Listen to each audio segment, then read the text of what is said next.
Welcome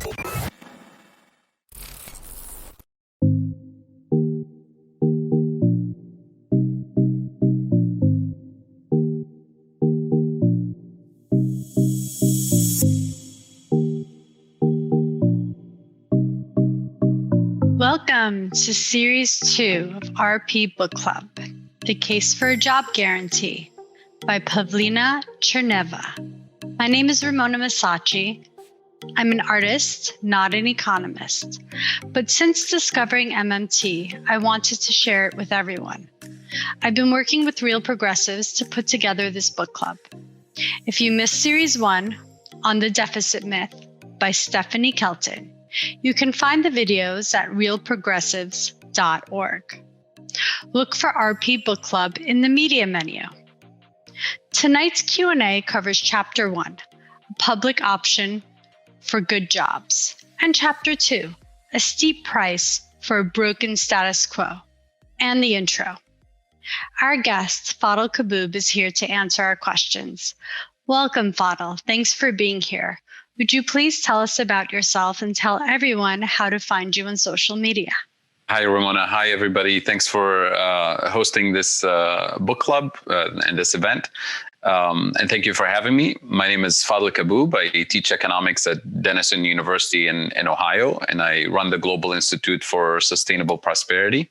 And you can find us on social media everywhere you look, pretty much on Facebook, Twitter, LinkedIn, and so on. So we have a question from Cheryl. Cheryl, would you like to ask the question? Please unmute yourself.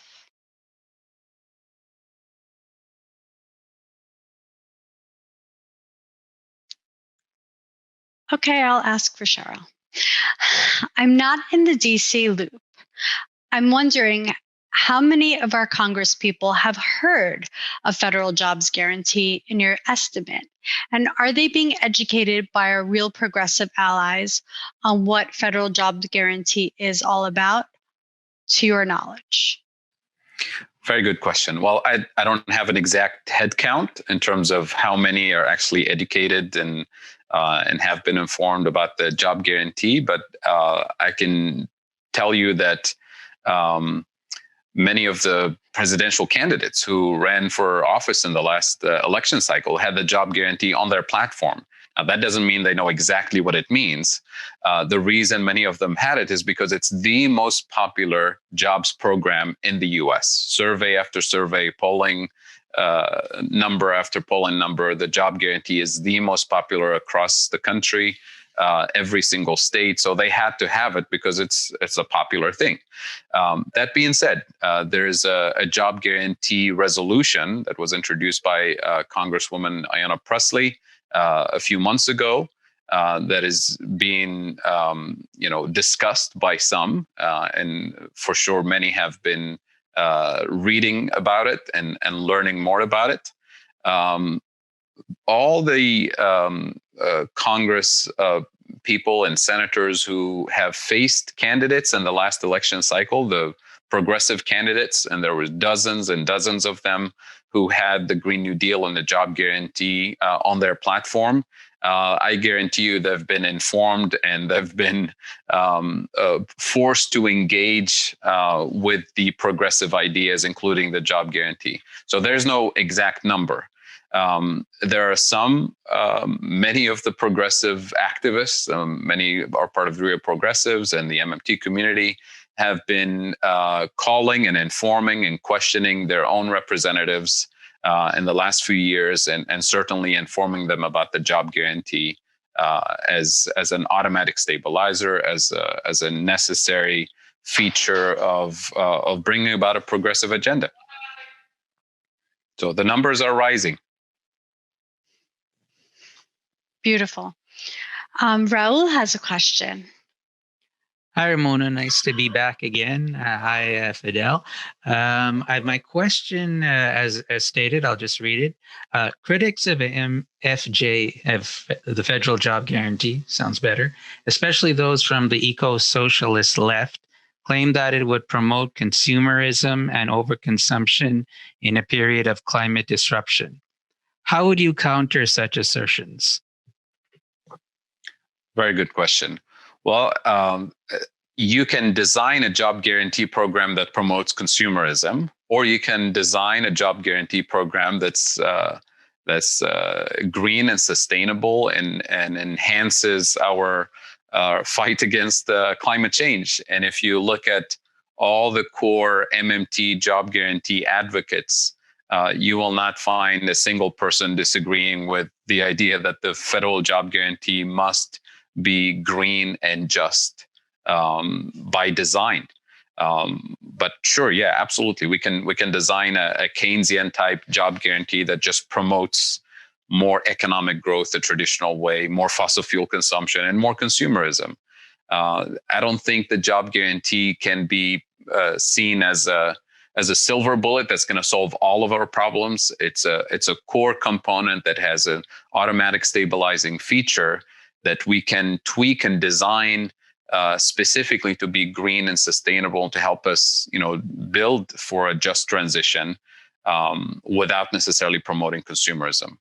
So we can't solve all the problems with a job guarantee, but we can certainly design it as green, just, and sustainable. But we must have all the other multi-pronged solutions also in motion to address consumerism and the climate crisis and so on.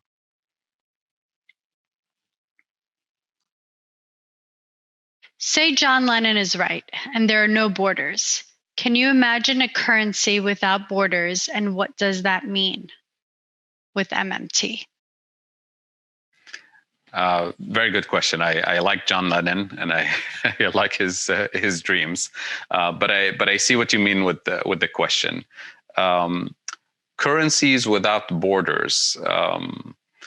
Very, very difficult to conceptualize a well-functioning global system where you have, a single currency that works for every part of the world.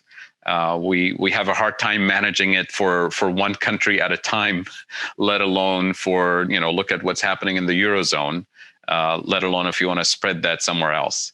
The key with any monetary system is you have to have an authority that actually manages the monetary system and manages the monetary system for the public purpose, for the purpose of creating full employment, price stability, equity, for spending in the most neglected areas of the economy and so on. So if we, at some point in the future, manage to create some sort of world government that has the transparency and the capabilities of actually looking after the most neglected parts of the world, sure, we can design one. It's just realistically, I don't see it happening in my lifetime. The best we can do in the meantime is make sure that every jurisdiction does its best to serve its people. In terms of international currency, there are actually proposals, MMT proposals, post-Keynesian proposals that actually emerged out of Keynes's own work in the 1940s to create an international clearing union that will be kind of a central bank for central banks, a lender of last resort at the international level, which could be something like a reformed IMF today, using its SDR or special drawing rights system to actually act as a lender of last resort for especially developing countries, so they don't have to pursue austerity policies and throw their people under the bus essentially in order to balance budgets and in order to stabilize their exchange rates.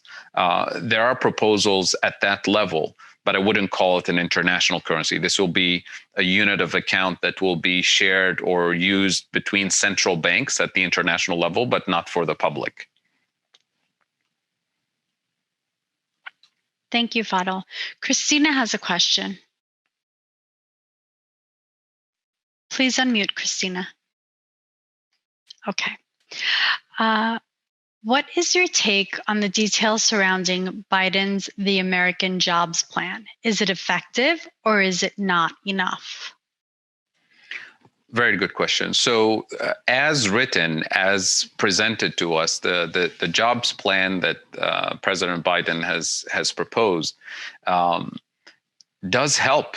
I mean, it's like when you've neglected your house, the physical structure of your house for 30, 40 years, you kind of have to fix everything at once. You have to fix the roof, you have to fix the foundation, you have to fix the windows, you have to fix put new insulation, fix the floors.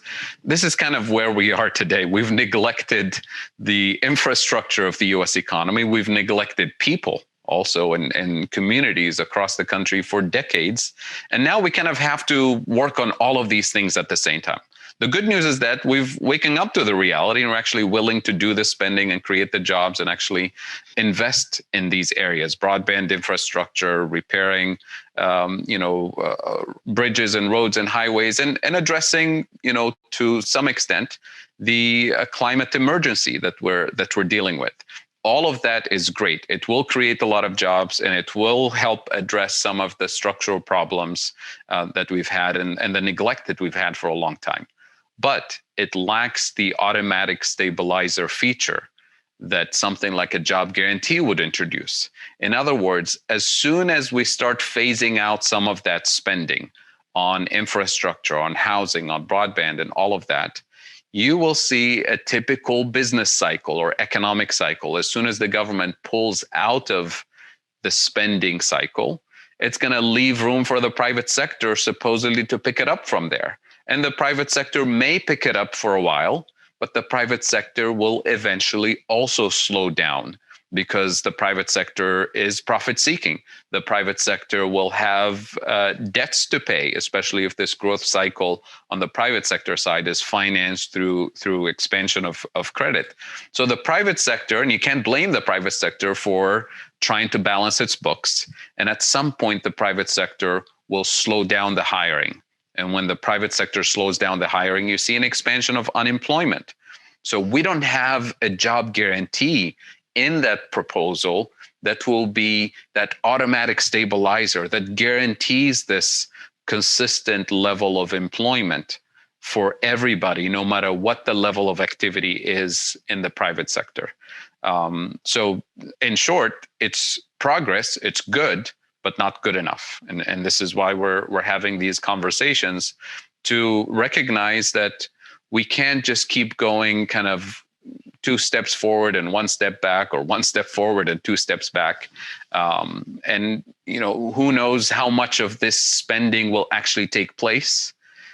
Who knows what the next administration will do and what the next Congress will do to hinder all the progress that we have on paper, at least for now. We'll see how the votes will work out and how much of this will actually materialize. I have a question, Fadhel. Is it possible to create like some sort of a learning convention for people in Congress and then invite them all to learn about the jobs guarantee? Is there a way to contact maybe like 3 of them and then have the 3 of them invite all of their, everybody that they communicate with in Congress and kind of make it spread in that way with the people that have already been elected? I think it's possible. When people ask me this question, I always say, name the time and place. I'll be there. I think we should organize around the job guarantee resolution, again, around the Green New Deal resolution, all of these efforts to shift the conversation and to educate the public. Many people have seen this thing go viral this morning with Congressman Yarmouth from Kentucky, and his impeccable back and forth Q&A, essentially explaining MMT as well as any of the professional MMT economists have done, and answering all the questions. That particular representative a few years ago was not informed, was not speaking this language, was worrying about the deficit, was trying to balance the budget, was trying to find a way to pay for infrastructure, All it took is reading Stephanie Kelton's book, which he cited frequently today. He said, you may not agree with all the details, but it makes perfect sense. And he spoke so eloquently about how we're going to pay for large infrastructure spending without causing inflation, without bankrupting the country, without all of these worries about the debt and the interest rates and everything. He answered all the questions in less than 10 minutes or something like that. So I think that's what it takes. Each one teach one. Start with a few representatives, and I think we'll get to a tipping point where the few representatives who have been resisting these ideas, many of them, by the way, have accepted the ideas behind closed doors, not publicly, but have been hesitant to come forward and speak the way that Congressman Yarmouth spoke today. I think at some tipping point, all of those who have been quiet in the past will come out and learn how to speak this common sense. Cole has a question. On the last Macro and Cheese podcast, Bill Black mentioned federal block grants to fund experimental versions of federal jobs guarantee. Can you expound on how these grants work, how they're written, introduced, etc., and if they have been used for other programs? Very good question. Actually, I'm told that Bill Black is with us. So I'll pass this question and I'll let him answer it in a few minutes when he's going to be brought to the main stage. So very good question. Brad has a question. The poor conditions, lack of standards, and minimally trained staff in the nursing home industry was brought home to countless Americans in the pandemic. Could the federal jobs guarantee essentially force these companies to change their business model into one of two options, leave it or move into a premium model? This would over time essentially force the nursing home industry to be socialized.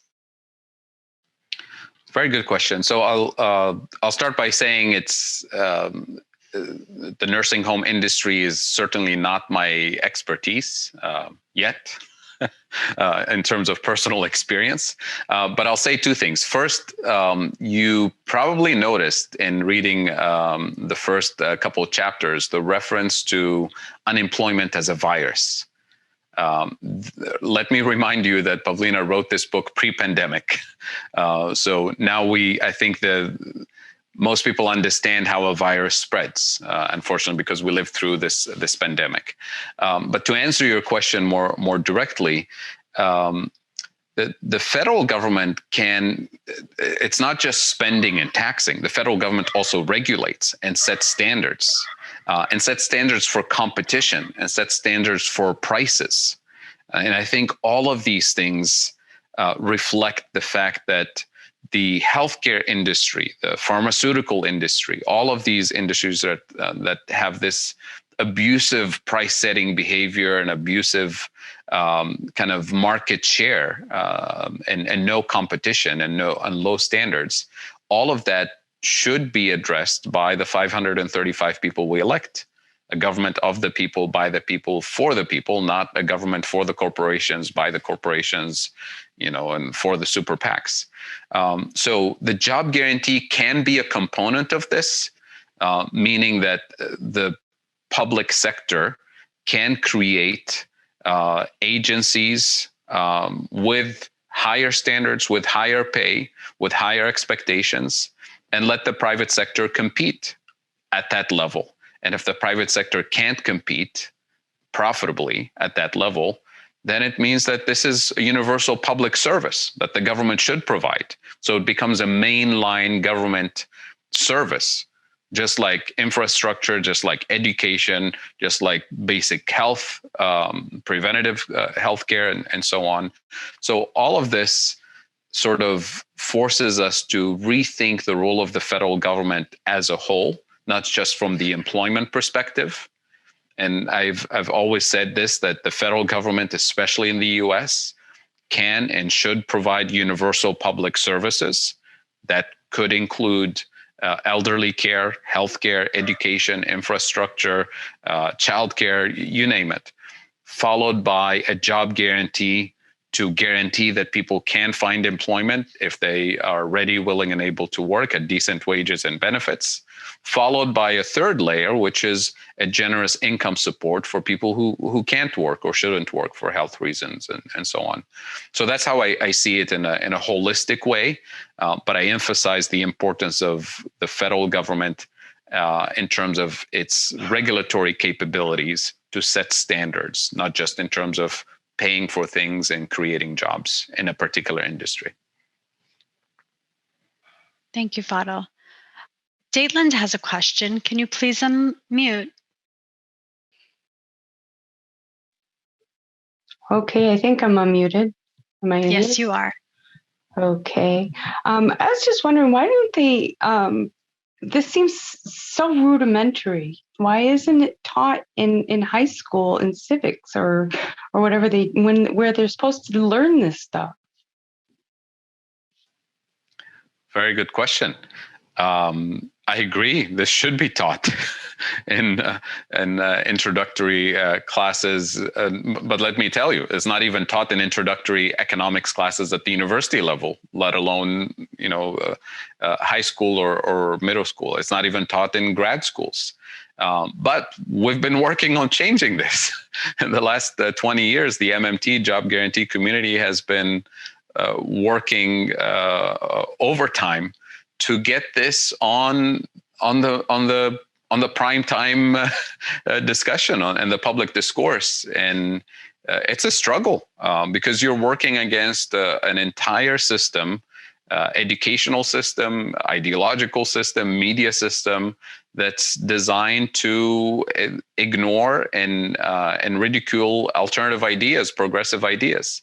And as the saying goes, first they ignore you, then they laugh at you, then they fight you, then you win. And I think we're in between the fighting and winning stage in this. I'm with you, but to understand what the real obstacles are, the textbook publication industry. High school teachers are not PhD economists. They go through an 8-hour training cycle every now and then, and they're provided with the textbooks, with the lesson plans, with the in-class assignments and things like that, all prepackaged and ready to be delivered. And this is not a criticism of teachers. I mean, they're overworked and overloaded, and that's the system we have. We provide them with materials and resources. And guess who dominates the provisioning of those materials? It's the Koch brother funded think tanks and institutes. So we're way behind in terms of our organizational capabilities and the progressive movement in the MMT community. We're outnumbered, understaffed, underfunded when it comes to tackling all of these different layers. On the media front, who gets to comment on CNN, on Fox, on all the major news networks, even on NPR? Very few economists get invited simply because they have an expertise in that area. That's not how it works in the media world today. You get placed on a news show or on a TV network by a PR firm.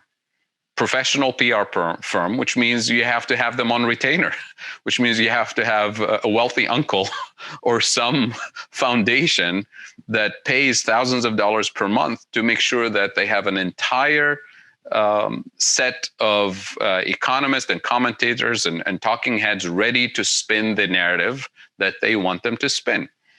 So it's very hard to penetrate the media platforms. It's very hard to penetrate the mass textbook publishing networks and think tanks and all that. And that's where we are. So the success of the MMT community, the success of the job guarantee community in the last few years has been truly organic through the struggles and hard work of activists and organizers like Real Progressives and others who have, dedicated hundreds and thousands of hours of their own time and their family's time to, number one, learn this stuff, empower themselves with the ideas, with the knowledge, and then get out there and on social media and in the streets and in organizing communities to get the message out.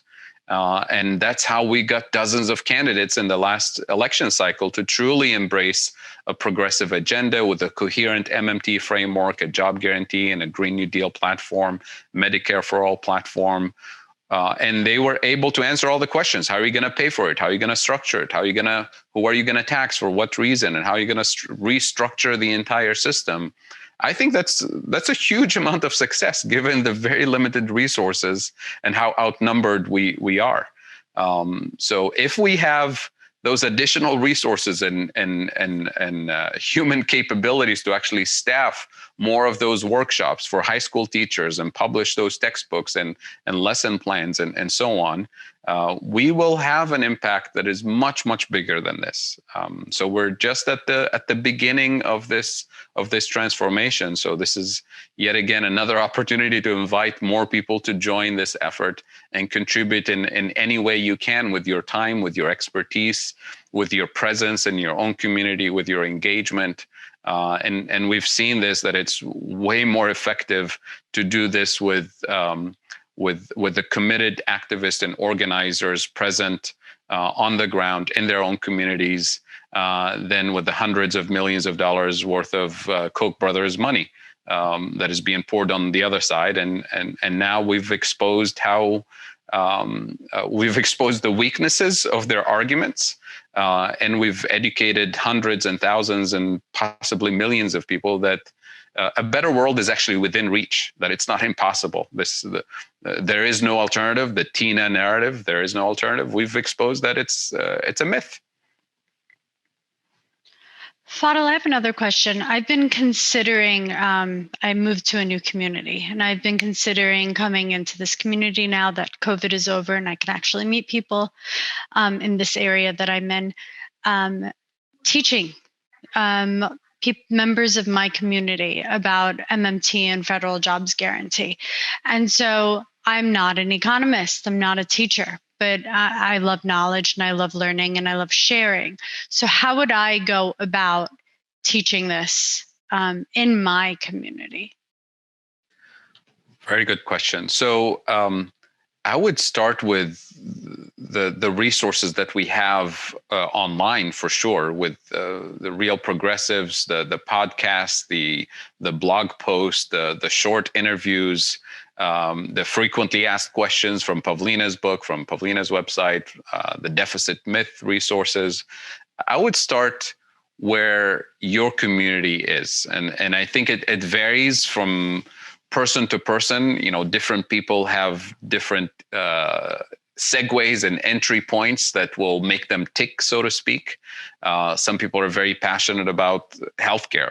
So I would start the conversation about the healthcare system, and inevitably it will lead to the cost. Inevitably it will lead to who's going to pay for it. Inevitably it will lead, and one thing leads to another. So as long as they're interested in a particular issue, make that your entry point. If the climate crisis is the thing that makes them tick, there's definitely an entryway for an MMT conversation about the climate crisis. If it's social justice, if it's racial equity, if it's reparations, there's always a particular segue. So I wouldn't have kind of a blanket introduction to the whole MMT thing.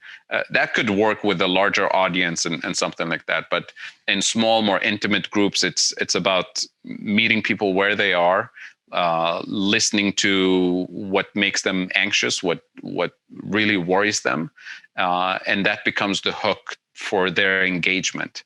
And if you give them the tools to really empower their activism and their engagement with a more coherent narrative, I think they'll take it and run with it and join you in this effort. And as many people have said before, MMT is this thing, is once you learn it, you can't unlearn it. Once you see it, you can't unsee it. You just have to get them at the right spot in terms of their interest, whether it's climate or health or jobs or whatever it is. Thank you, Fadhel. Ralph has a question. Yes.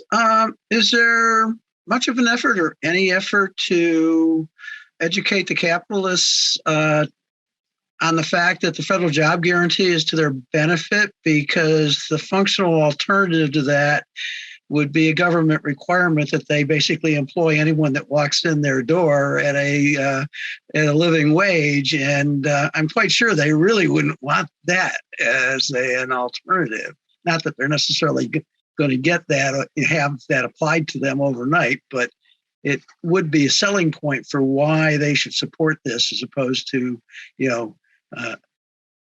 going on with the unemployment thing and the fact that, well, that gives us cheap labor. Well, yeah, but it gives you other problems potentially. Well, just to be clear, there isn't the argument that the government would mandate that anybody in the private sector would have to hire people as part of a job guarantee. It's actually absolutely, completely external to the private sector. The idea here is that the private sector will hire people based on the needs of the private sector, which is motivated by profit-seeking, instincts. But that system leaves millions of people unemployed, not employed by the private sector, not employed by the mainline government sector or the nonprofit sector. And that's where the job guarantee comes in to complement what the private sector is not able or willing to do and what the mainline government sector is currently not doing. That being said, we don't discriminate in terms of who gets to have access to information or learning materials about the job guarantee. We certainly promote it in all circles, including business people who join the MMT community, and including individuals that you may consider, wealthy or capitalist class, or whatever the label you want to use. And my experience is that the people who take the time to really engage and learn the nuances of the job guarantee program, and especially the parts that Pavlina covered in the first few pages of her book, that the high cost of unemployment is a cost to all of us as a society. It's not just a cost to the communities. So when you think about the healthcare costs, right? If we don't spend if we don't invest in early childhood education and preventative health care, including prenatal care and early childhood care, we pay for it many times over in terms of illnesses that individuals will have for the rest of their lives, which means the cost of health will be much higher for everybody, including the employer. Under the current system, the employer pays part of the healthcare cost. So as a capitalist, you want to address that. You'd rather have a national program that addresses the root causes of those problems. The cost of unemployment, many studies in the US and beyond show that every time we have high unemployment, we have increases in crime, increases in domestic violence, child abuse, substance use, and so on. All of these, add a massive amount of economic and social and emotional pain for all of us in society, not just the individuals and communities. So the capitalists per se should be able to recognize that. Number two, from a capitalist employer perspective, would you rather have a system in which the individuals that you're going to hire come from two pools, a pool of employable people who have skills, who have maybe transitioned from one job to the next, and a pool of unemployed, long-term unemployed, and technically labeled often in the private sector as unemployable, right? Or would you rather have a system in which you have a pool of people who are currently working and retaining their skills and developing professional skills and productivity and so on, plus a pool of people who are also employable and currently working in a federal job guarantee program, developing new skills, developing soft skills and technical skills and work experience that you can actually verify. They come to you with a recommendation letter from their supervisor. Which one of those systems would you rather choose employees from? You want employees who will be ready to kind of hit the ground running on day one on the job with the professional skills, with the level of productivity and health and performance that you expect. As an employer, I'd rather have a pool of federal job guarantee workers to choose from, as opposed to two pools, one of people who are already taken in the private sector or somewhere else that I have to compete for, and a pool of people who have been unemployed potentially for a long time, with deteriorating skills and neglect in terms of investment in education and technical training and so on. So from a capitalist perspective, that's the advantage of a job guarantee. And you've probably heard Nick Hanauer publicly say this many times on his podcast and other public events, that he strongly endorses a federal job guarantee for a variety of reasons, because of the living wage, because of it addresses unemployment, because it boosts productivity, all the reasons that are discussed in Pavlina's book. So you'll hear people from the capitalist class, so to speak, who completely understand the importance of a federal job guarantee. Fadhel, I just want to point out that Bill Black is here, and I believe June Carbone is with him. Wonderful.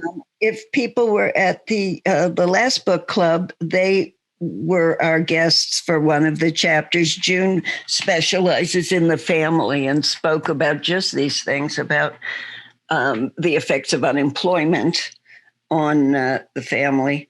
And I just wanted to know, Bill, how would you feel about us unmuting you and turning on your camera? I don't know if you can talk or if you want to, but.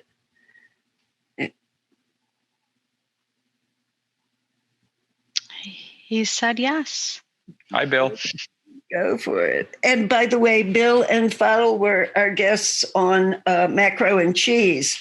So if you're not familiar with that podcast, please go to realprogressives.org, go to the media menu, and look for the Macro and Cheese podcast. Hi, Bill and June. Welcome. Hello. Welcome, Hi, thanks Bill. for joining Welcome, us. June. Well, thanks for having us. This has been great. Wonderful. Cole has a question.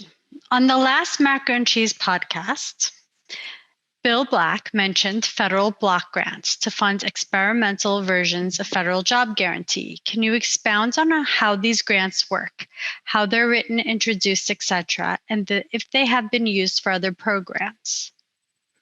Sure. It was in a different context where the question was, what can we do now before we can get things like MMT adopted or JGs adopted? And the first point I was making was the hard stuff is, what do you do with the real abuses, right? So you have a program and you put a job guarantee program and you put someone in, and that person is a, healthcare worker type, typically for someone who's, very old and needs assistance. And this person sexually abuses the client.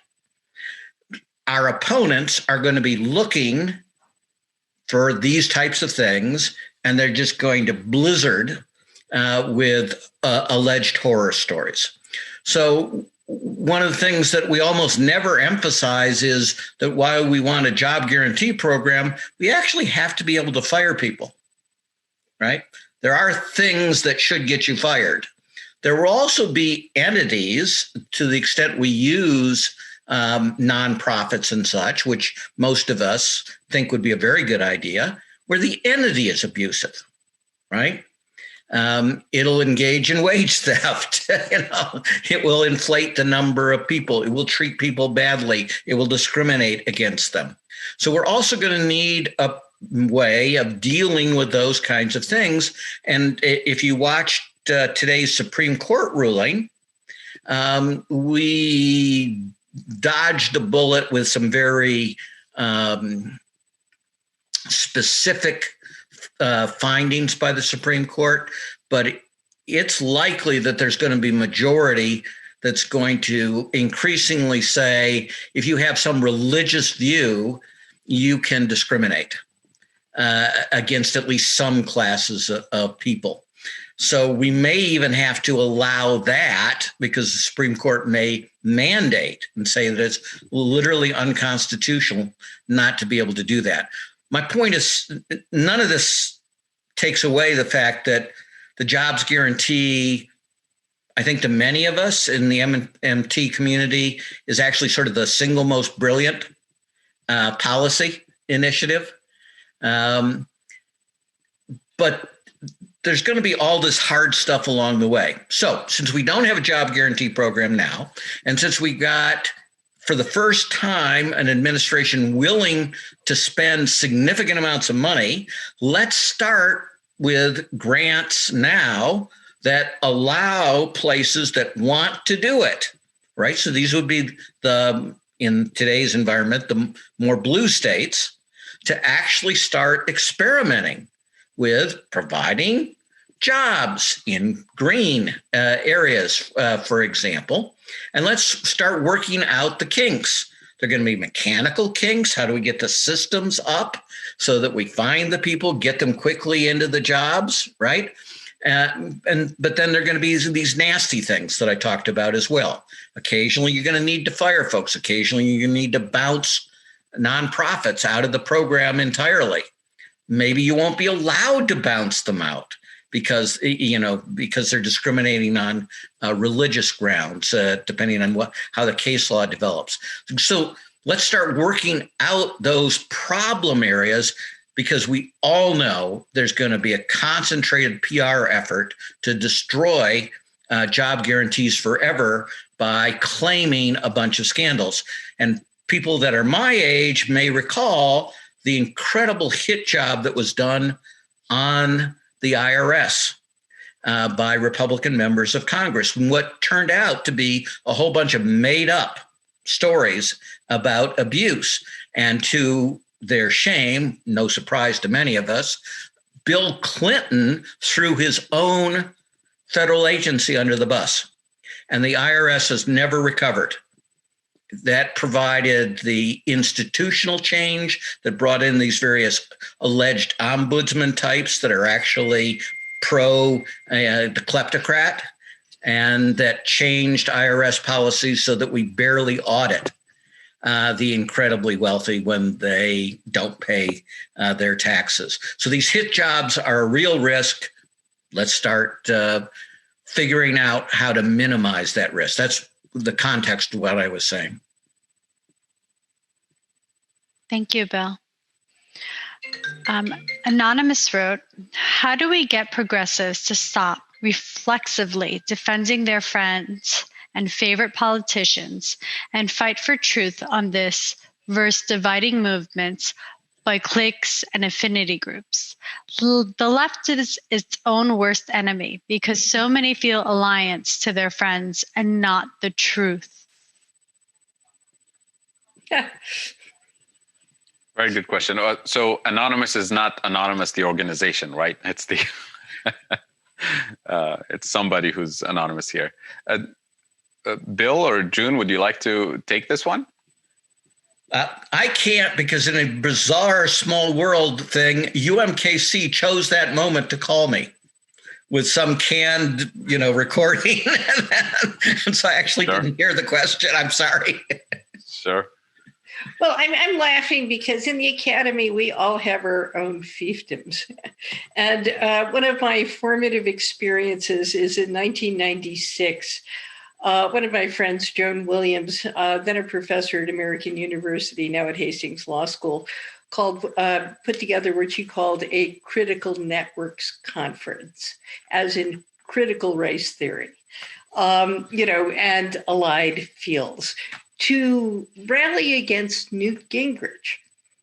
All right. And at this meeting of law professors, someone from the audience who was a white law professor from a not terribly prestigious school, got up and almost fumblingly and apologetically said, basically, what about the working class? And somebody on the, from a much more prestigious school literally shouted her down. You mean the white working class? And no, we're not going there, because basically to incorporate a class perspective would mean some of the people who have seats at the table, I have to share them. It was the most astounding thing for what was designed to be a creation of a coalition of the left. So, I think the Academy is as bad as anyone else because we fight for our little spaces. And I can't tell you, when I moved out to the West Coast from the East Coast, I went to a meeting of the Bay Area group of, it was a feminist coalition. And I spent the whole time thinking, they don't think I belong here. And I kept thinking about why. I write about feminism. I teach feminism. My students think I'm a feminist. And I realized I don't put the word IST after my name. And therefore I wasn't a card-carrying member. I think the left is terrible about that. But, as opposed to a big tent. But I think the Democratic Party is not very effective, in part because it's a big tent. It does not enforce, it doesn't enforce anything the way Republicans do. So I'm torn. So one of the things that we've certainly liked over the years with the broader MMT community is that it cut across all kinds of different things. Fadhel, you were referring to that earlier, the number of people from perspectives you might think would be opposed, who actually are quite strong supporters of it. And I would also just mention the paradox. There are two groups that believe in the reserve army of the unemployed: unreconstructed Marxists and plutocrats. Yes. But the JG and this book that we're discussing does cut across and make the point. And again, family folks, scholar folks like June have made the point, but it's the lived lives of many people that we're talking to. This is just nuts. This is pure waste, right? An economist should hate waste, right? We're taught to hate waste. And this is an area in which we do great harm to the economy and great harm to people and great harm to the environment, the trifecta of screwing up. And so it would be really good to reverse that.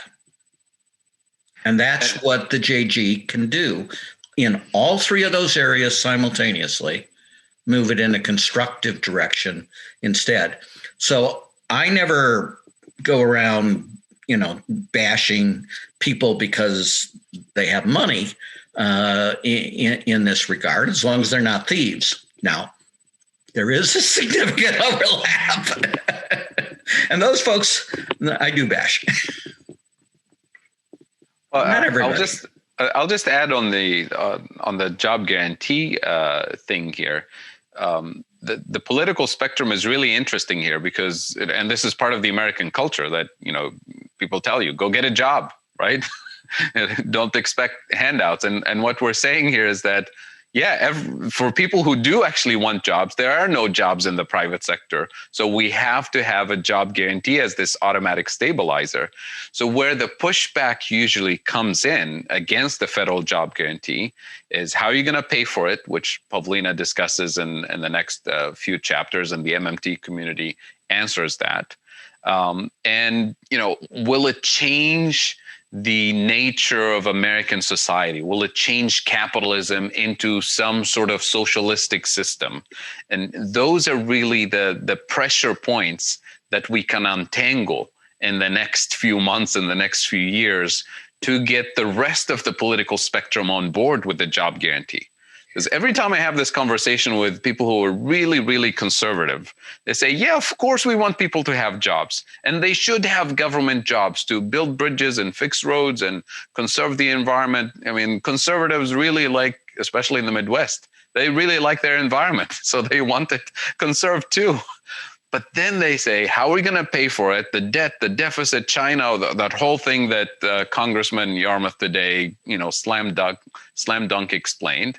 And then will this create a new culture of dependence on the government? Will this end the American way of life and all that? Which we all know is really the shallowest of criticisms of the job guarantee, but it's a real thing that must be addressed. And this is really sort of a cultural transformation that we need to persist in this space and engage with people who want to support a job guarantee, but feel like this is a dangerous, slippery slope that will somehow take away your freedom and take away your American way of life. And I think we're close. We're slowly engaging in these conversations in a meaningful way.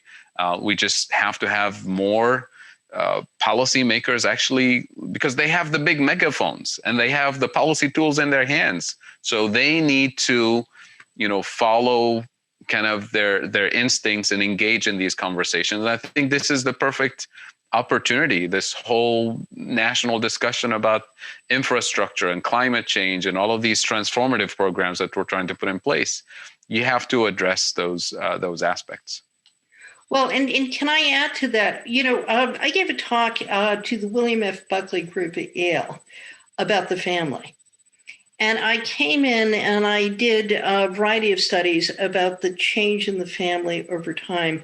And the conclusion of sociologists that basically who had a 50-year retrospective on the Moynihan Report, this is a diverse group of sociologists who said, basically the consensus view is whenever a society fails to provide a meaningful status for working class men, the family, with bad results for women and children, suffer.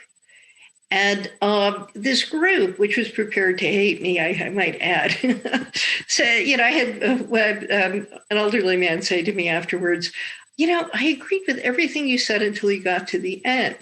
And at the end, I talked about things like a job guarantee, and that sounded socialist. But Brad Wilcox, who is a sociologist who writes for the Wall Street Journal, very conservative, and Ross Douthat, who, the New York Times columnist, have both said multiple times that they view that as the core of the problem with the family, the lack of meaningful roles that confer status on men, and that has to come from employment. And I would add, I don't focus just on men. I think when you look at family stability today, we argue it comes from two people with incomes who are capable of trading off. But you don't have that endure unless you have a measure of trust. And if at any given moment that family unit is in danger of one person losing a job and becoming a burden on the other to the detriment of the children, the family cannot endure. And these conservative folks have really shifted toward this notion, the David Brooks types, for this idea of rebuilding the fabric of society. I think if the job guarantee can be linked to that, embedded in the community, providing a meaningful role for both partners in a family, that's very powerful and fits into conservative as well as liberal ideology. One of the startling research findings, I think probably not so startling, but it sounds certainly that, is that unemployed men in relationships do less work in the house than fully employed ones who come, home tired type of thing. And I think, Fadhel, in a variant of what you're saying, that the most threatening aspect of the job guarantee is to the right, is that empirically it can blow up the claim of laziness. That in fact, there are enormous numbers of people who do want to work and find that they cannot do so. And as you and Pavlina emphasize, if you can't work, if you're unemployed, it isn't a little reduction in your future prospects. it's a huge reduction in your future prospects. And therefore, it's a huge reduction in the prospects of your entire family group. Exactly. Or even your ability to form a family group, right? So, and to emphasize your point earlier, Bill, the experience that our colleagues had in Argentina in the early 2000s with their kind of job guarantee initiative, which Pavlina and Matt Forstater and others in the MMT community were part of. The surveys of the participants in the program were essentially confirming everything we've been discussing here. When they asked the participants, what are the things that you actually like about the program? And it was open-ended questions. So people listed, I'm learning new skills, I'm serving my community, my kids are being taken care of. And then fourth, fifth, maybe sixth down the list, and I get paid too. So it wasn't just a check. And that empowering environment that the job guarantee created allowed the communities to actually choose and design the program in ways that serves their own communities and build capacity within the most neglected areas of the economy of society. And once they've addressed kind of the immediate needs in terms of jobs and skills and childcare and food and all of that, the next thing on their list was health. We don't have a health clinic in this community.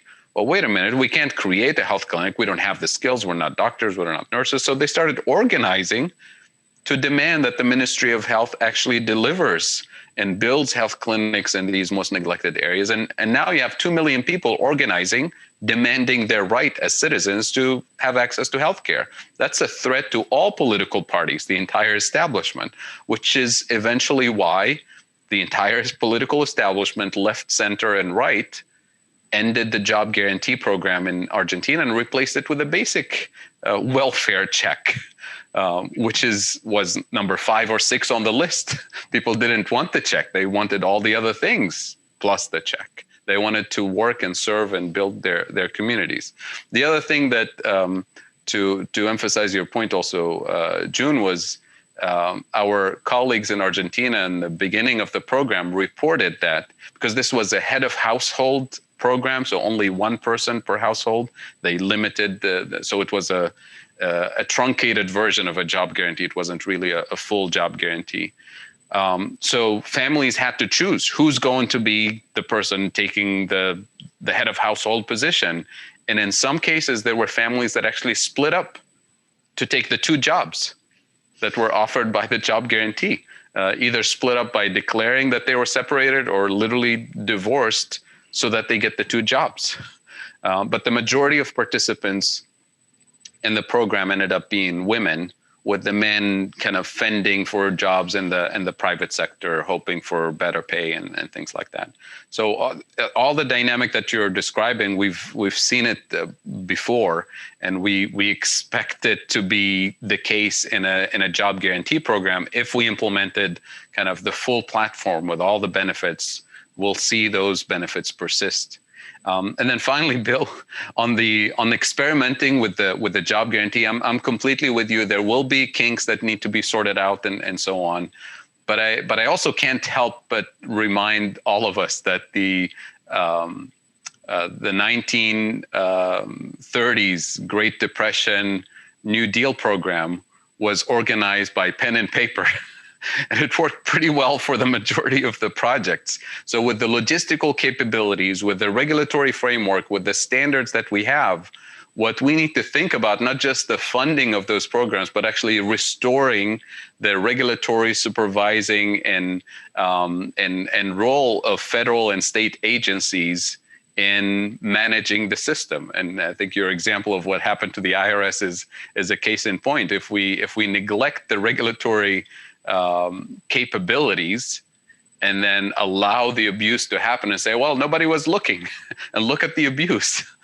So we have to spend on the actual programs, on the training, but also restore the regulatory and supervisory capabilities of state and federal agencies to avoid all of this potential abuse. And I agree completely with you that the other side is just waiting for one case of neglect to become the face of the opposition, and the message will be kill the whole thing.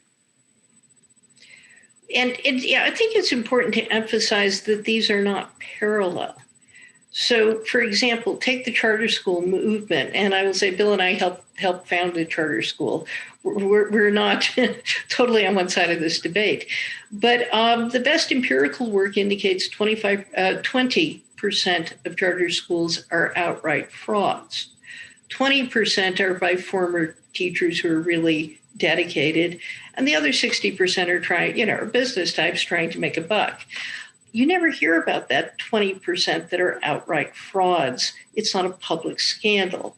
I went to a different conference this week that was on homeschooling, indicating that something like 30% of the parents who are homeschooling in some jurisdictions were being investigated by the school district at the time they withdrew their children from public school. You never hear about that. But you do have a machine that's out there to publicize things that go wrong with democratic efforts. And it's because, like unions, they would see this as a point of organization for party loyalty opposed to them. And so that, I think, is the single most difficult nut to crack, is that having this succeed would be extraordinarily threatening to the balance of power in precisely the way you suggest. And I want to pick up on what you said about the management approach in the New Deal. Both of us study, management changes over time in the way they express the theory. And the fun thing is that the New Deal sounds exactly like the modern management literature. Do not be afraid to fail. Try. If it doesn't work, try something else. But keep going. That failure is in a particular program, in a particular application, is no reason to give up on the idea if it's a sensible idea. And we do have to keep that aspect, I think you're quite right, alive as well. Any system is going to have some scandals. You shouldn't give up because there are some scandals. You just have to be able to show that you respond to them in a way that you would consider prudent, because otherwise it becomes very much like modern day, right? Police officers, they abuse somebody in this jurisdiction, they get in trouble, they cause civil suits, they move. And they do it again and again and again and again. Doctors do this the same way. Lawyers who are abusive do the same way. There is a danger in any job guarantee system of the same thing happening. You just move to the next public job and you continue your abuse system. So, yeah, pen and paper can work, but to follow people, computers are useful too. Absolutely. Yeah. So the way you were describing Argentina, Fadhel, it sounds like from our modern society where everybody is in their own home, taking care of their own children, separated from, the community and their neighbors, and everyone now is on their tablet or their phone. It sounds like it brings the village back to society where everybody is chipping in. And there's more of a community where all the weight isn't falling on the head of the household or anybody else in the household. And so I like this. Suzanne has a question. Suzanne, would you like to ask? You can unmute. Sure, I just saw that. Thank you. Hold on. Let me go back to my question. Okay. If someone is fired for abuse, will they be prevented from obtaining another job through the federal job guarantee? And then also I had a question about something else that you were just saying. Oh my gosh, I don't remember what it is now. I was just typing it as you called me. well, I'll think of it later and add it to the list if it comes back again. But how would, I know, the abuse. Also, they're kind of tied together. Our abusive policing system, how would the federal jobs guarantee affect that? Would that improve in any way? So I guess my question overall is about abuse. Somebody that's not a police officer, somebody that's abusing an elderly person in a nursing home, would they be able to get a job, another job through the federal job guarantee program? And then how would the abuse, how would the federal job guarantee program affect abuse within our policing system? Bill or June, do you want to take this one? So that's really the point. I mean, you're asking the right question. That tends not to be covered in books of proponents of the job guarantee. And that's really my point. We're going to have to develop policies. And there is no perfect policy. Of course, you don't want someone to make one mistake and they can never recover. But a number of things, people are serially abusive. I mean, look at all the cases in athletics that have become public, right? And these will be more vulnerable, much more vulnerable people in many cases.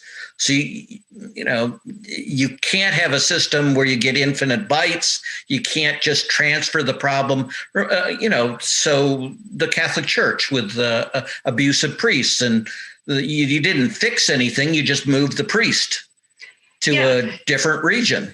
Although let me emphasize what works. So first, with abusive priests, having spent 20 years at a Jesuit university where there were a number of talks on this, one of the things is that in the old days, the Catholic Church had a policy of never allowing priests to be alone with members of the public. You always had two priests. And that fell by the wayside as you got into the modern era, partly because you had fewer priests and partly because of a community orientation. But you need jobs. I mean, I think if a job guarantee is going to work, you need people who have failed repeatedly, who do not have job skills, who don't show up in time, who have a variety of issues. And so, again, if you're talking about people who are abusive, I think supervision is critical, and that, it requires more supervision. The second thing is there are very good programs dealing with recidivism. And I went to a talk on this and was really quite stunned that the most effective programs in dealing with prison inmates who are being released have halfway houses in which the prisoners now on probation take minimum wage jobs at places like McDonald's. And what makes the program work is that there's weekly drug testing because substance abuse is a major issue undermining performance.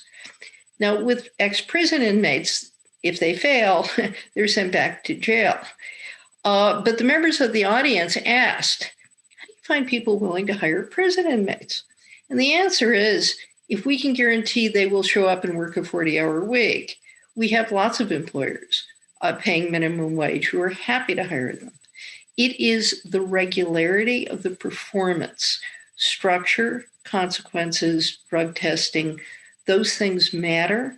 I'm not sure how you build that into a job guarantee, but that's what works. Also, the net effects are critical to keep in mind. So one of the things that is likely to produce opioid abuse is being unemployed, right? Or only periodically employed. And maybe it, sounds like a cliche, but I assure you it is, with my criminology hat, it isn't. You have people who are abusing opioids, you will get a ton of small theft, right? That part is honest to God true. So you want to prevent those kind of things? Preventing unemployment is one of the absolute best ways of reducing all kinds of abusive behavior, right? So net, the job guarantee is just a program that sings, right? And you might even think of it as an a cappella group that has blends and has, wonderful melodies and harmonies. And by the way, June was teaching at Santa Clara University for roughly 20 years, which is a Jesuit institution, and had the best job title ever. She was a university professor for a couple of years for the common good. So doesn't get much better than that. It's very Absolutely. Absolutely. I'll just add to answer the question about will the job guarantee fire people and what happens in that system. I agree with you, Bill. We don't have in the literature specific language and detail that spells out policies. So there's room there for designing, for working out those kinks. But I'll tell you from my experience engaging in kind of public education on the job guarantee and the Green New Deal in the last few years in Appalachia, and listening to people who would be job guarantee employees. And this is what I learned from them. They say, this sounds great, but you're giving me a guaranteed job with a living wage, but you're also setting me up to fail because I have mental health condition. I can't show up for those 40 hours a week consistently. So I'm going to be, you're setting me up to fail. I have no transportation. I can't show up consistently at, 7 o'clock or 6 o'clock. I have, all kinds of mental health issues, addiction, substance abuse, all kinds of issues that, if you just give me the job and tell me to show up for those 40 hours a week, I guarantee you at some point I'm going to fail. And then what are you going to do with me? You're going to fire me. And then I'm going to have that stain on my resume, a job guarantee that fired you from your job. No other, you see what I mean? So that's why in the last few years, I've been thinking even more intensely about the importance of this platform of multi-pronged policies that need to be introduced at once, in addition to the job guarantee or as part of the job guarantee, which is what we have in the Green New Deal platform, which includes mental health care, which includes childcare, transportation, all of these investments that need to be put in place at once so that we're not actually leaving people behind, so that we're not setting up people to fail. So as part of that mechanism, if somebody is part of the job guarantee program and they were part of an abusive, they were fired for abuse or something, they're not fired and then placed somewhere else or fired permanently from the program, never to be employed again, but they're placed in that network of services that will do the rehabilitation if needed. In some cases, there is a supervisory framework in which they can go back to a different kind of employment where they're always being supervised, or they're working with a mentor on a permanent basis for a certain number of months or years, or joining another training program, educational program. But the key is not to give up on people and throw them out. The key is to work with people as much as possible to truly transition into independent employment in the job guarantee program, and eventually, why not in the private sector? In some extreme cases, and I think there will be minor numbers, you may identify that this individual should not be working with people, should be maybe sitting at a desk with the supervisor sitting behind them or something like that. But it doesn't mean we give up on people in terms of guaranteeing employment. And I think if we have a system like this in place for a number of years, those numbers will get smaller and smaller and smaller, because we develop an ecosystem for society as a whole where all of that neglect and abuse that happens with unemployment, because unemployment is an abusive system that creates all of these negative consequences. Once we institute a program like this for a number of years, will minimize those situations, and we transition to a really much more sophisticated way of managing society and minimizing all these risks. So I agree. Running these experiments will help us fine tune and develop these policies. But I think we can also scale this up with the capabilities that we would have under a Green New Deal program. And then finally, just to emphasize also your point about the propaganda that will come from these, potential scandals. In India, when they introduced their rural job guarantee program more than a decade ago, one of the first things that came out on YouTube when YouTube was still new is these videos of corruption cases that have been filmed and reported and went viral and wanted to kill the program. Millions of people in India benefit from that program. But what kept the program alive was the fact that when the job guarantee program was introduced, it was introduced along with a very aggressive transparency and reporting, participatory democracy type of rules that actually allowed the participants themselves to check on who's being employed and who's getting paid and what the supervisors were doing. So the transparency allowed individuals actually to detect the cases of abuse, film them and report them. And as a result, when they went viral, people said, well, that's exactly why we had these rules, so that we know who's abusing the system. You can't expect the program to employ millions of people without a single case of somebody trying to cheat the system. Well, there we go. We caught them. So now we can keep going. So it's very important to have these built-in mechanisms to allow the program to be resilient to these external attacks that will want to throw the baby with the bathwater, so to speak. Yeah, I agree. That's precisely why you need to experiment. And it's not going to be one policy that fits everything everywhere at all times either. So you're going to have to find that balance. I agree. That was the net effect that I was talking about. The job guarantee will make things much better. I also strongly agree about the need for the support networks. And indeed, I think that's one of our limitations in explaining the JG, is underemphasizing that setting you up to fail point. Now, the good news about the JG is that the constraint often is people. And so the JG, can provide people who can provide emergency childcare, can provide transportation and such.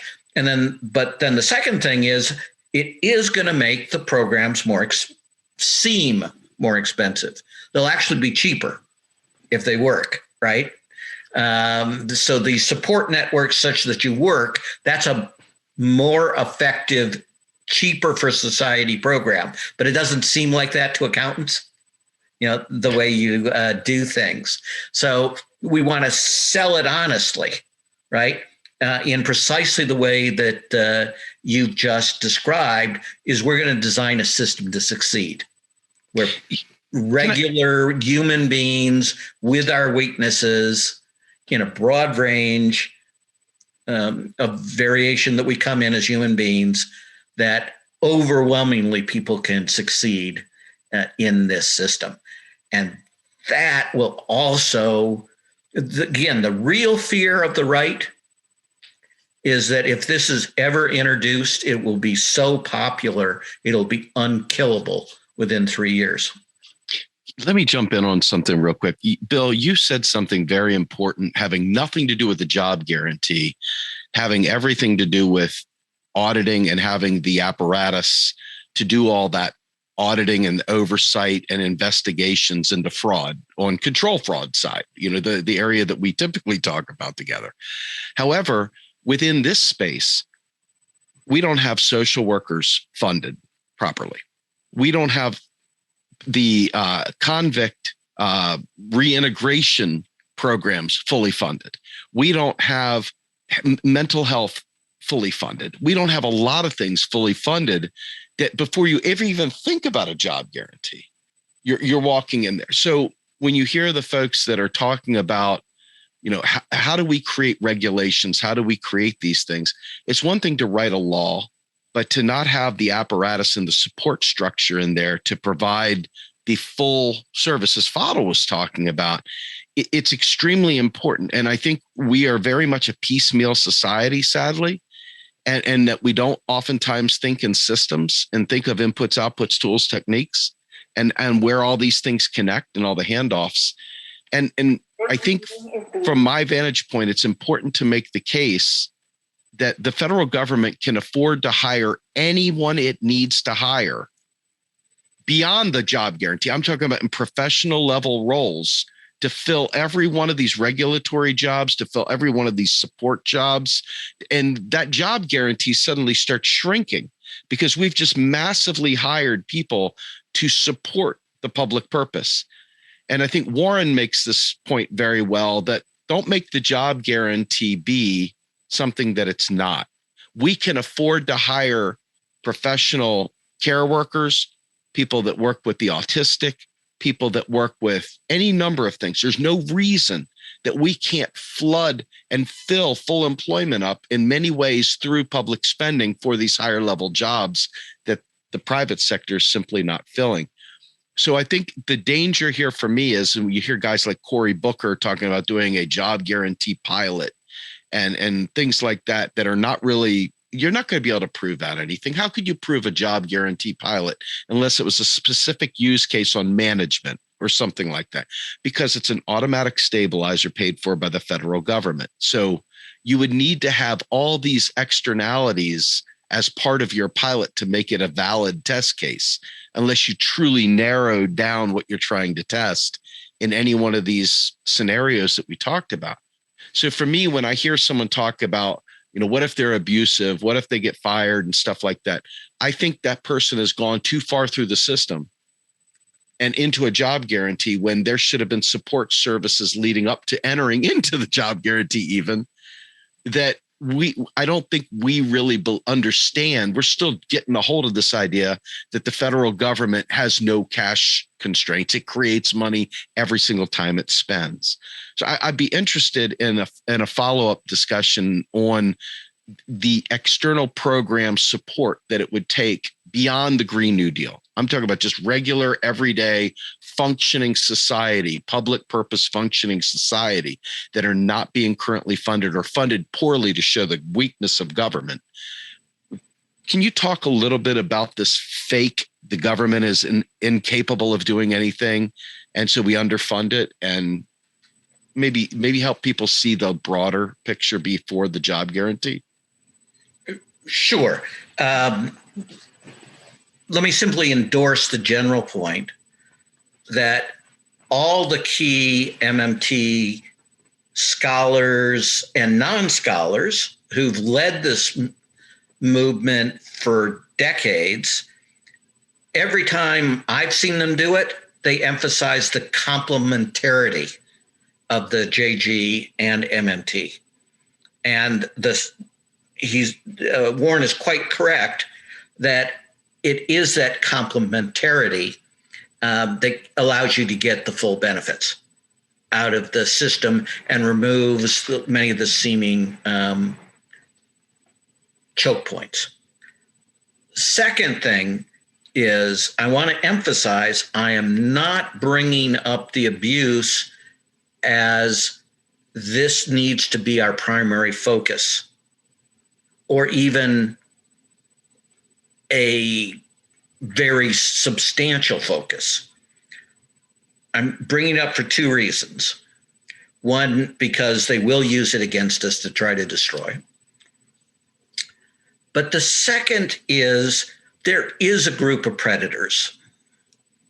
And it isn't just because they were unemployed or their parents were unemployed, and they seek vulnerable people.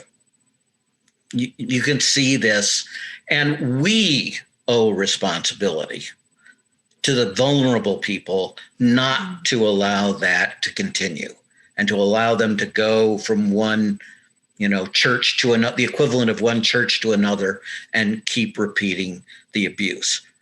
Whether or not anybody used it as political propaganda against our programs, we owe a duty to people that cannot protect themselves.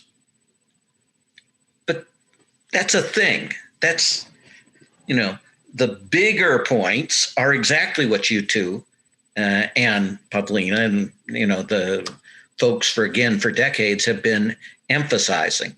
So I keep the eye on the prize, but I'm also a criminologist. And so I say this should also be a component of what we do, and that there's no obvious right answer as to a number of these things. So you are going to need to experiment, and you're going to need to have different strokes for different folks and different settings and such. And we need a program that allows that it isn't a single rule from Washington that covers everything because we're scared to death of any scandal. And our answer is paper.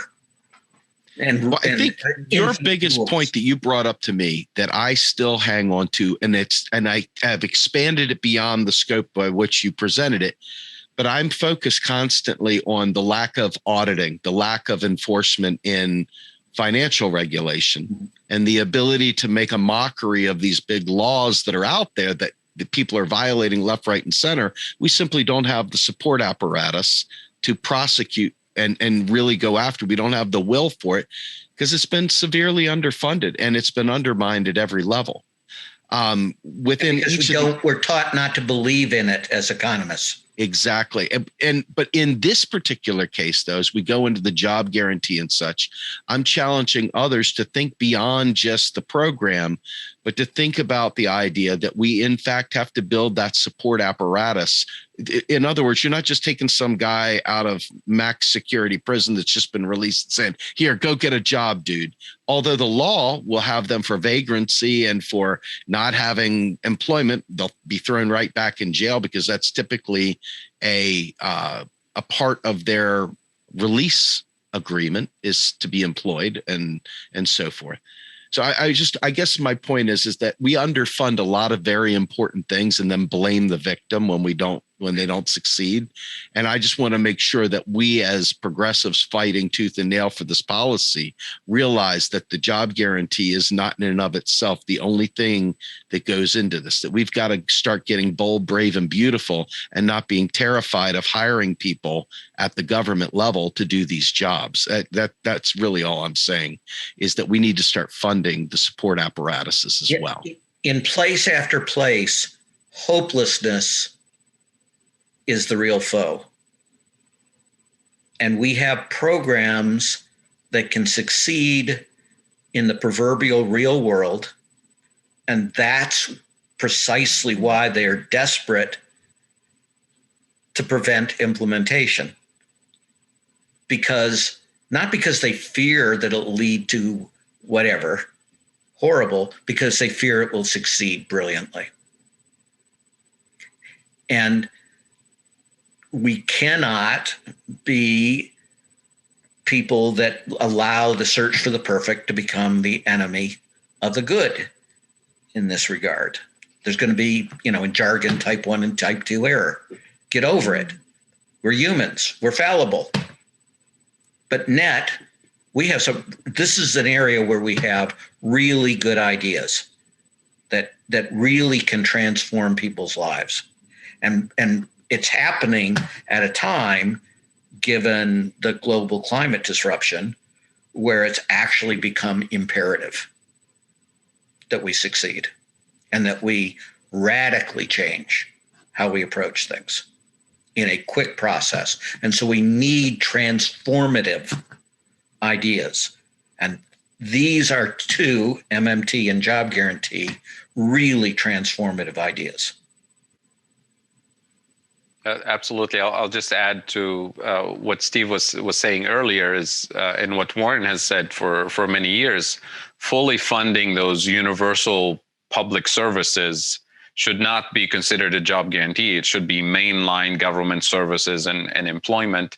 And what we've done in this country in the last 30 or 40 years is to starve the beast and then say the beast is weak and can't deliver any of these services. And what we're talking about here is first fully funding those services, support services, IRS services, you name it, state and federal level. But in addition to that, introducing the automatic stabilizer. And I think, Steve, when I hear you say that, I understand.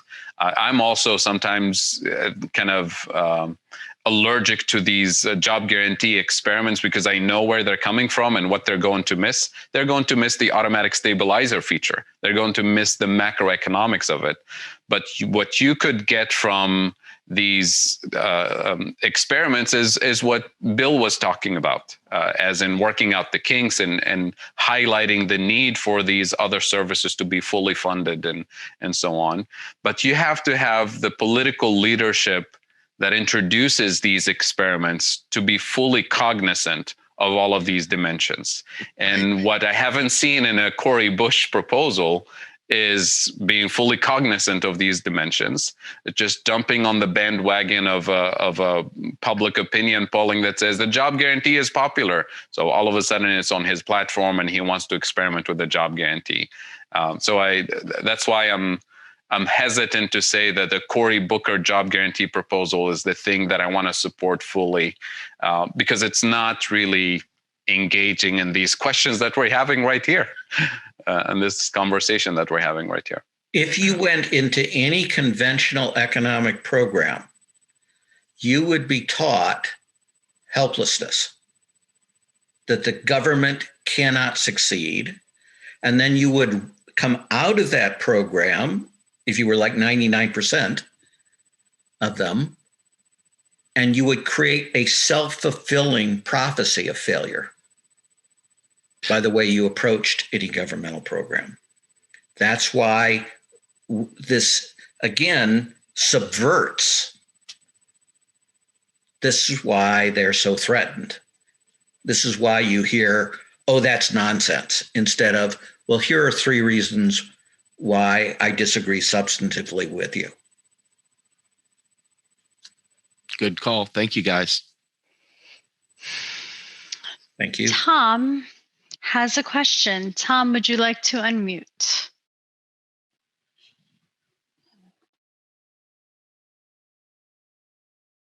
Okay, I will ask for Tom. I've heard worries that the rogue or hostile Fox nonprofits will use the process to organize AR-15 vigilant clubs or pro-life activist clubs or white history activist clubs, etc.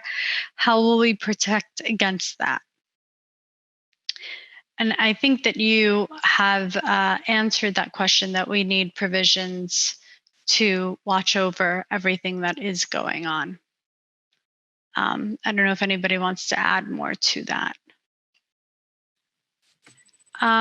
Christopher, is Christopher here? Or should I ask? Some of that will happen. Groups, strategic behavior is common.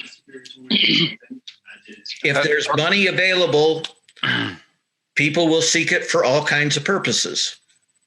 But we do also have money available now through federal grant systems, and we have processes whereby nonprofits apply for federal grants and state grants, and we have checks and balances and so on. So we're not going to completely reinvent the wheel and reinvent the system. We're just going to crank up the volume in terms of how much money will be available, but we'll decide, as a democratic society, what those priorities are. It will be environmental issues. It will be education, the care economy, after school programs, all of those things. And we put guidelines that say you can't form a militia. You can't, storm the Capitol if we have to. Again, and you always have, the federal government can always reject applications. You're not going to automatically fund all the applications. Of course not. But, and again, you don't let the search for the perfect become the enemy of the good.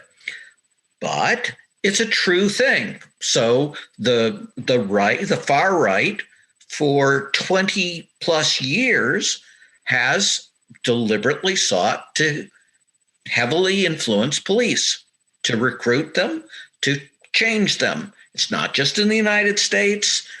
The Germans had to take their equivalent of SEAL Team 6 and largely disband it because they were mostly pro-Nazi.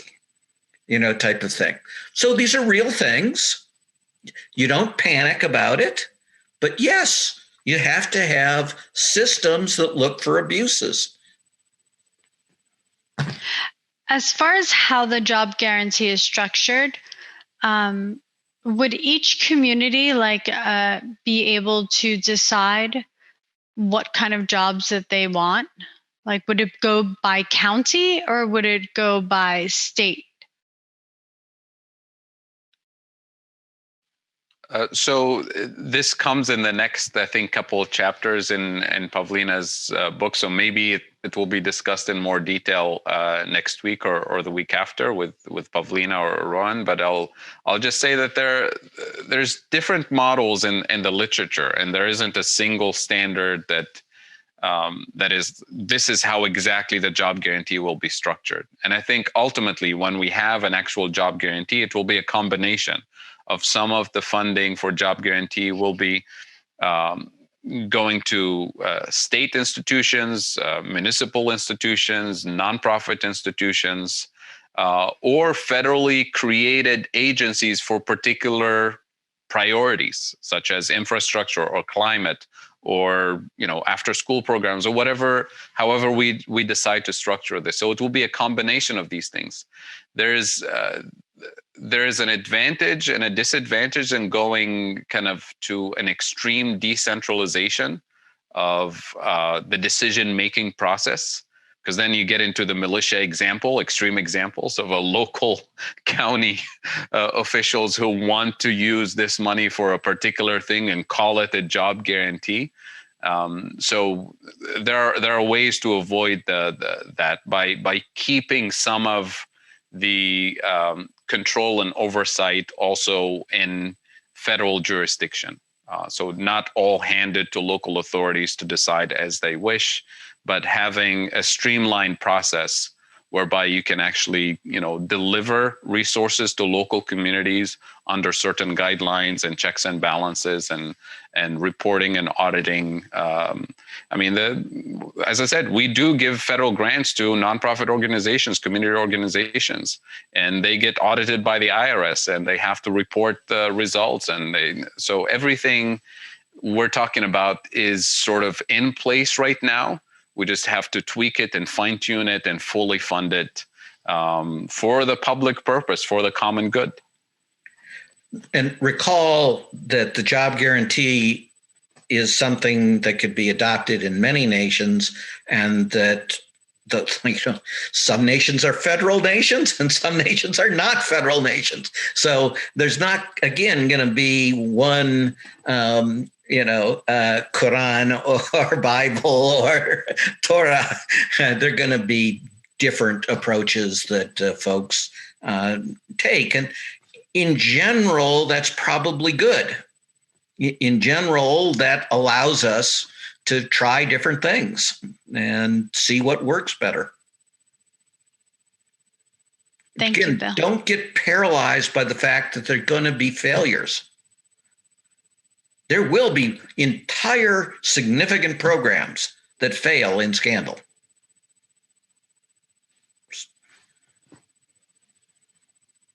That doesn't mean you can fix it, but it also means you don't say, oh my God, we can't allow anything to go wrong, so we're going to have the following 2 bazillion rules and sign-offs and triple sign-offs and such that you never get anything done. Dozens and dozens of organizations fail every month in the private sector.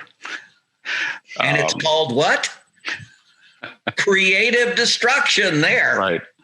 And not all of it is fraud. I mean, things fail. Organizations sometimes don't deliver what they expected to deliver. Or even if they do, somebody else does it much better. Right. And puts them out of business.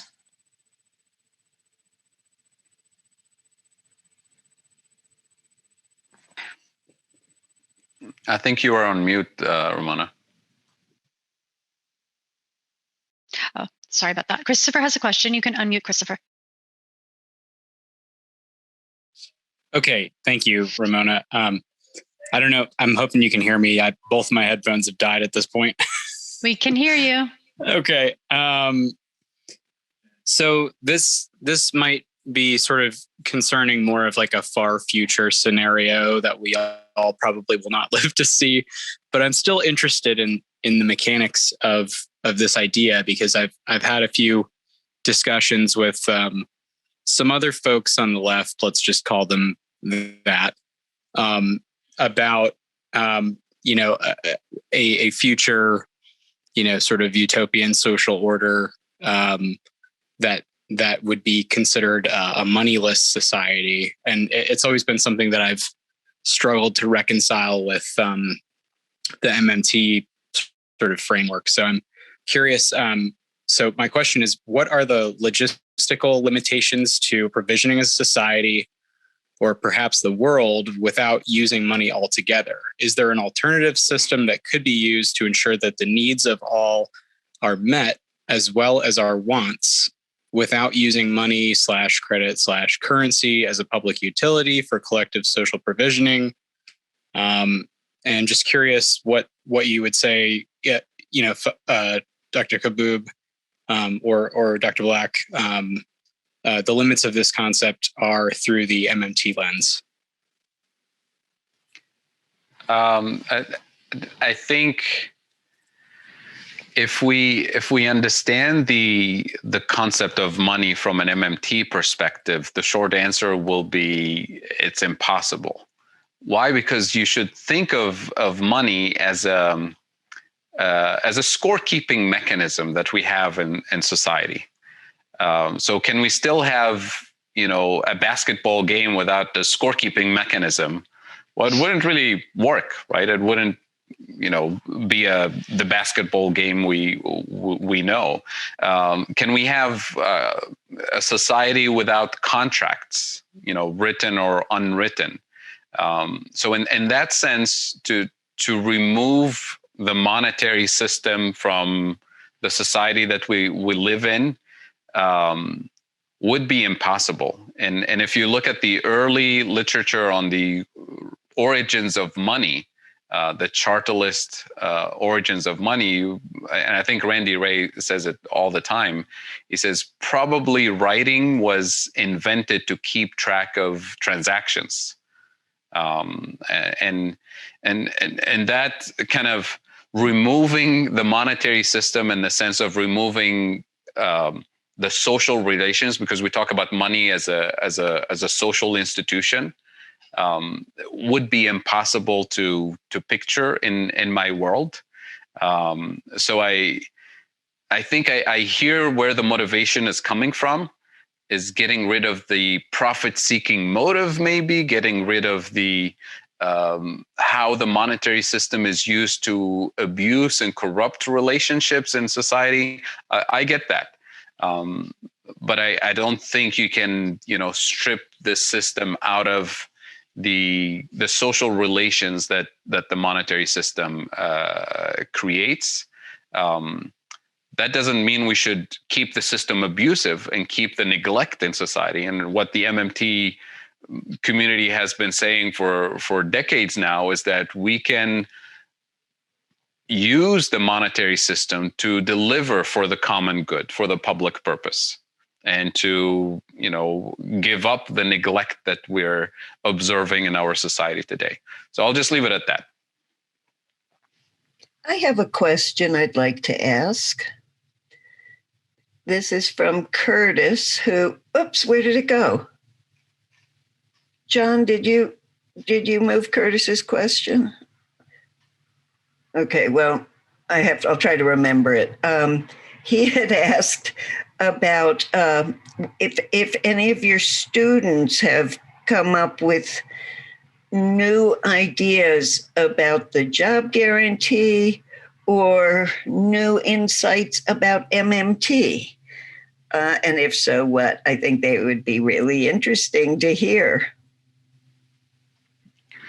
I would say, students are really creative in kind of taking the literature, their understanding of, everything we've been discussing, and kind of saying it in their own words and communicating it in a way that make sense to their peers, a particular age group, a particular political part of the spectrum. So those are the things that I really enjoyed hearing from my students. And in some cases, I end up, using that approach in my own kind of delivery of this message. For example, many people in the MMT community will recognize the story that Bill Mitchell and Warren Mosler and others have said, kind of the metaphor about the job guarantee and the 99 bones and 95 bones and 100 dogs and the park and all that. One of my students, when she heard that, she said, well, this is kind of not the right metaphor. It's kind of nasty to say this about unemployed people, compare them to dogs chasing bones and things like that. She said, let's change this to an Easter egg hunt with 100 kids looking for 95 eggs, and kind of change the metaphor. And every time I used that in audiences, it was, a pretty, common sense idea that we never take those 5 kids and kind of put them in timeout or send them to a, boot camp to train them on how to find those eggs and so on. So it's those little communication tools that I really enjoyed hearing from students who kind of absorb the literature and the major concepts and reintroduce them in their own way. Well, of course, this book is the product of students. Some of the professors best known for work on MMT and job guarantees. So you're observing it directly. Yeah, same here.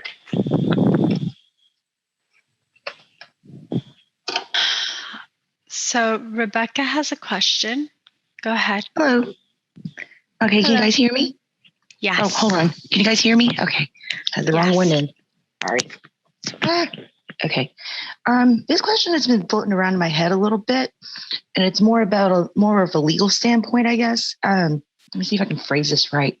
And correct me if I'm wrong, but as far as I know, the federal government doesn't have right to work across the board. As far as I know, it's state by state. Like I live in Texas. It's a quote unquote right to work state, which is a euphemism for them being able to hire and fire you at will, for no good reason at all. So how would the federal job guarantee deal with state-based labor laws like that? I mean, could they supersede those laws, or would they have to, negotiate their way through it? That makes sense. You want me to take this Bill, one? Go ahead. Yeah, please. Please go ahead. Okay. So it's different. It's not an override. It's a different program. The conventional economists I can't get across how much they love at will employment, right? They want employers to be able to fire workers for absolutely no defensible reason, and claim that job flexibility is one of the keys to success, because then employers aren't taking as big a risk when they hire people. And so, that's the magic from the perspective. So we can't take that on politically. That's like in the teeth of places like Texas. That's a political employer relationship where they view it as their great competitive advantage, and they view Texas as a big winner in recent decades because of that. So yes, you could override that through a federal law, but there's no likely political circumstances in the next 20 to 30 years that would produce that ability. But what the job guarantee does is remove a lot of that coercive power of the employer, right? So the employer is saying, I'm going to not only put you, but your entire family, maybe your extended family, in a position of economic disaster for all the reasons we've gone through about the terrible harms of unemployment. And so my leverage vis-a-vis you as an employer is extraordinary. The job guarantee will reduce that leverage very considerably. And by the way, in my career, through weird parts of statute, the head of my agency, who desperately wanted to fire me at the insistence of the 5 U.S. senators known as the Keating Five and the Speaker of the House, Jim Wright, all of whom were baying for my blood, couldn't because of this weird statutory thing that in the particular setting I was, they could only fire me for cause, and there would be a public hearing. And it would have come out all of this, abuse of political power to fire someone for doing their job.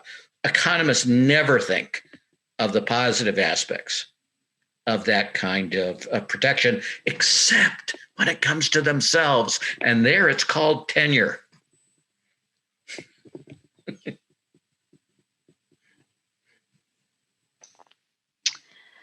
I'm going to read this question. In healthcare, we don't even know how many new health professionals we need to hire in order to meet the patient's needs that are currently going unmet. We run shortages at all levels. It's my opinion we'll need to perform a nationwide community needs assessment in order to estimate how many new positions we need to fill and where they'll be needed. Can you tell us how legislation for federal jobs guarantee should be written? What would it look like to fund such an assessment? It's a good question. Very good question. I think I always go back to the broader network of services that need to be put in place, and again to caution not to label everything under the job guarantee framework. That being said, the job guarantee could be one of the platforms that actually helps us transition into a better healthcare delivery system and addressing the neglect that we have on this front. The example that I'd like to use on this particular issue, the military trains medics in a very, very short amount of time, relatively short amount of time. They don't go to medical school for 7 years or anything like that. There's different levels from a few weeks to a year and a half worth of training, but they get trained really well to the point where they actually save lives on the ground and with very few resources in a battlefield type of condition. I think we can do much better than that in peacetime in the homeland, doing preventative care and doing a lot of the basic services, sort of triage of health conditions and basic healthcare delivery in every community, without it being run by the military, without it being run in a wartime type of environment, and use that as a platform for a national basic healthcare delivery system in every community, at least in terms of basic and preventative healthcare. That in and of itself will save us hundreds of billions of dollars over time in terms of conditions that will not develop into much more serious health conditions, much more, in some cases, fatal conditions and expensive conditions to treat later in life.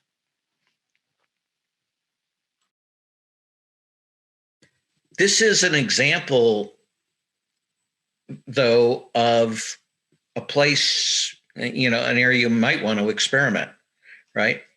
So you might actually, since the armed forces do such an effective job of training, and this is in battlefield conditions, and this is trauma, right? This is extreme blood loss typically.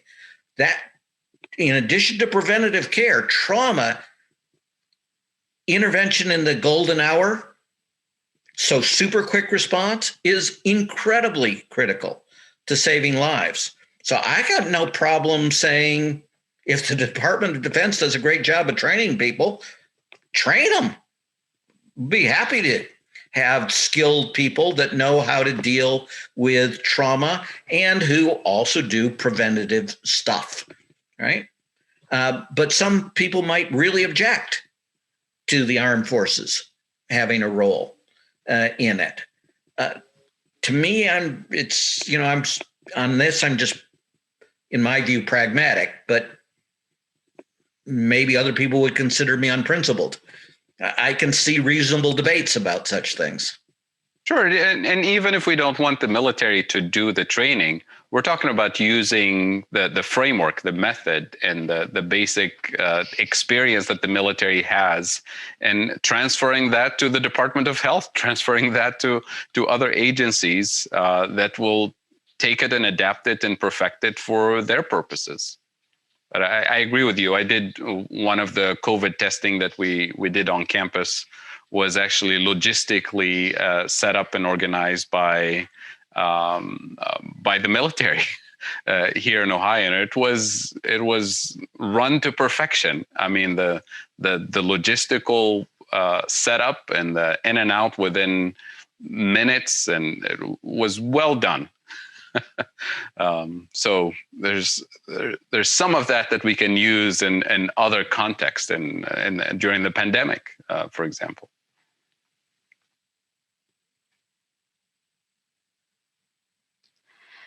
Thank you so much, Fadhel and Bill and June and Steve for being here and for answering all of our questions. We learned a lot. We really appreciate it. And thank you everybody for joining us. My pleasure. And thank you for joining us, Bill and June also. It was fun.